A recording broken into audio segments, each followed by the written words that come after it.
I want to review and repeat an example I gave in our last class about the positive functions of deviance. One of our learners has asked a question on the WhatsApp directly related to this. The example I gave in class was pretty common, actually. The example is I am a professor and I have a classroom of students, for example, here at Elon. I've got 30 or so students in a classroom. And one day in class, one student falls asleep during class. Certainly, falling asleep during class is an act of deviance.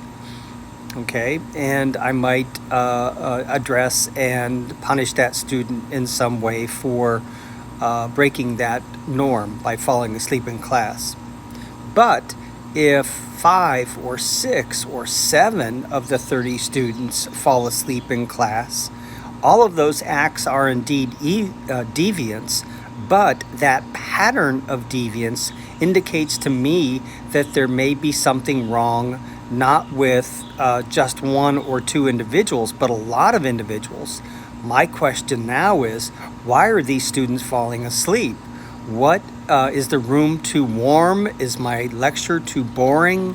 What is going on with the structure of this class that is causing this pattern of deviance? And so, even though individual acts of deviance are exactly that, deviant, patterns of deviance can function to have the system question some failings in the system. And so deviance can indeed be something positive because it tells us where the weaknesses in society are, and society can respond to those weaknesses. Acts of deviance tell us when there's something wrong. A very good example of this is in our history in the United States of a woman named Rosa Parks, who in the 1950s in Montgomery, Alabama, decided not to go to the back of the bus where black people were expected to go.